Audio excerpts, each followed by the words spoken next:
perhatikan zaman sekarang, kita ada di era post-truth.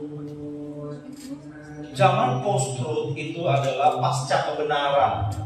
Jadi kalau saya pakai kata ini, maaf ya, penyakit zaman sekarang atau anak-anak zaman sekarang itu disuguhi informasi, banyak informasi. Soal benar atau salah itu belakangan.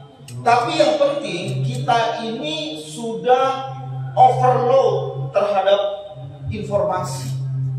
Sehingga karena terlalu banyak informasi yang kita terima, kita sudah hampir tidak bisa memilah mana berita yang benar, mana berita yang salah. Oleh sebab itu, keresahan kita bersama di era ini adalah banyak sekali hoax. Betul ya? Banyak hoax. Hoax. Terlalu banyak. Nah, kalau kita perhatikan, hoax diberikan kepada kita karena terlalu banyak informasi sudah disampaikan, lalu hoax masuk, kita nggak punya filter karena udah merasuk dalam pikiran kita. Sehingga orang-orang yang menyebar hoax, mereka punya strategi, yang penting beritanya disebarkan dulu. Soal penerimaan nomor 2, itu dianggap kebenaran, itu belakangan. Yang penting beritanya disampaikan dulu, begitu teman-teman. Oleh sebab itu kewaspadaan kita harus tingkat tinggi. Kita harus tahu mana yang benar, mana yang salah. Nah, ternyata terkait dengan hoax itu bukannya zaman sekarang saja terjadi. Berita kebangkitan Yesus itu sudah disusupi hoax. Hoaxnya di mana? Ketika Yesus bangkit, dari pihak orang-orang Yahudi itu menyebarkan hoax dengan mengatakan bahwa mayatnya dicuri. Begitu ya teman-teman? Pernah baca teks itu di dalam kitab Injil? Hoax disampaikan bahwa mayat Yesus dicuri, padahal berita benarnya adalah Yesus bangkit. Tapi kalau kita bayangkan, kalau berita tentang mayat Yesus dicuri itu tersebar dan diserap, diterima sebagai kebenaran, apa yang terjadi dengan iman Kristen? Halo? Kalau berita hoax terkait mayat Yesus dicuri dan itu diterima sebagai kebenaran, maka apa yang terjadi terhadap iman Kristen?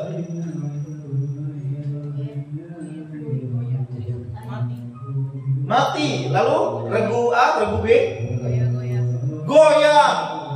Paulus di dalam surat Korintus 1 Korintus pasal 15 ayat 1 sampai 58. Kalau Yesus tidak pernah dibangkitkan, maka sia-sialah kepercayaan kamu. Begitu. Wah, ini menjadi penting. Berarti berita kebangkitan Yesus menjadi hal yang mendasar bagi iman Kristen. Katakan amin. Amin. Maka kalau nanti teman-teman pelajari atau senang membaca tentang sejarah di seputaran peristiwa Paskah, itu makin meluas. Yesus tidak pernah disalib. Yang disalib adalah pribadi lain yang wajahnya diserupakan dengan Yesus. Maka kalau Yesus tidak pernah disalib, artinya dia tidak pernah mati.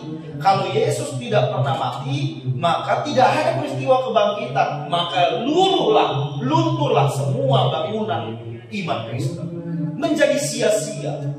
Kalau mayat Yesus dicuri, maka Yesus tidak pernah bangkit. Kalau dia tidak pernah bangkit, maka gugurlah pengorbanannya di atas kayu salib. Gak ada artinya. Itulah sebabnya iman Kristen itu seperti mata rantai yang saling mengikat. Tidak bisa lepas, tidak bisa putus. Bayangkan teman-teman, di berita kelahiran Yesus, di berita Natal, diberitakan tentang kematiannya, begitu ya.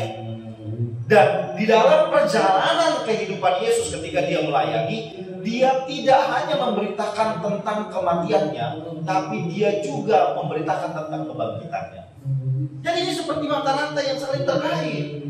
Oleh sebab itu hari ini kita mau belajar mengenal kebenarannya dengan tujuan agar kebenarannya itu memenuhi kita sehingga kehidupan kita tidak terombang-ambing. Amin.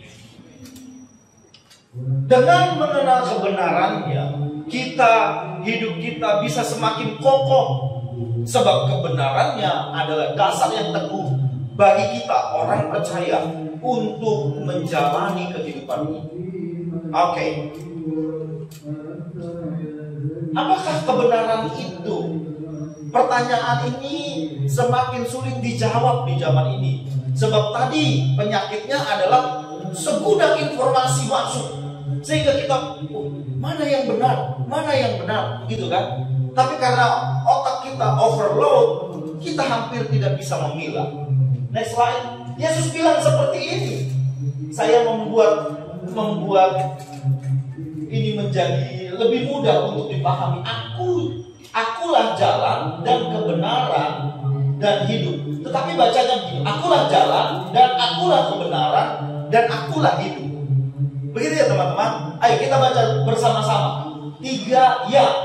Akulah jalan dan akulah kebenaran dan akulah hidup. Tidak ada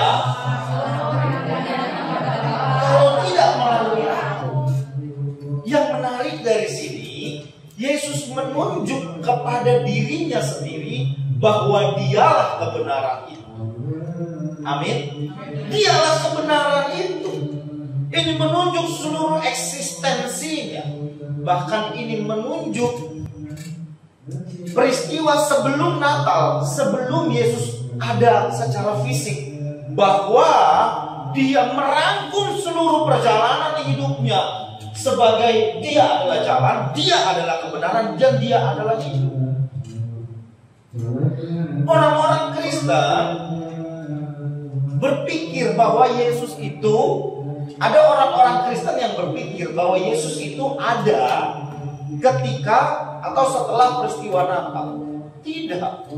Yesus ada ini di dalam belajar teologi, pelajaran teologi itu disebut praeksistensi Yesus. Yesus telah hadir sebelum berwujud fisik ketika dia lahir di Betlehem.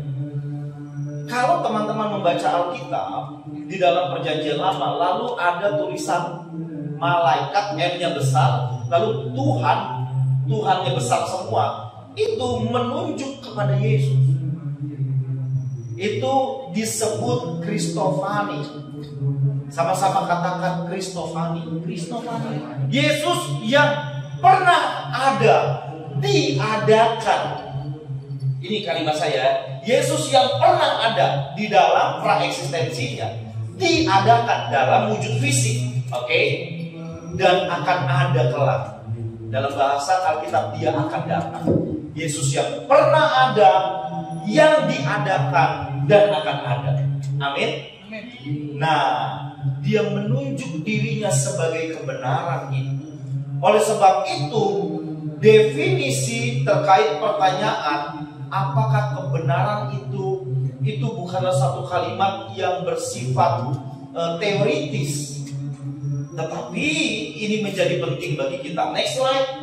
Ini dia memahami kebenaran. Yang pertama, kebenaran sebagai pribadi.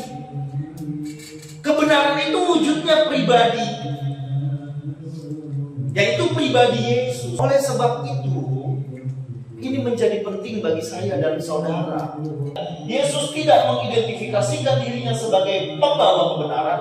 Ingat, Yesus bukan pembawa kebenaran, tetapi dia adalah kebenaran itu sendiri. Amin. Ini yang membedakan Tuhan Yesus dengan tokoh-tokoh besar, tokoh-tokoh agama yang besar.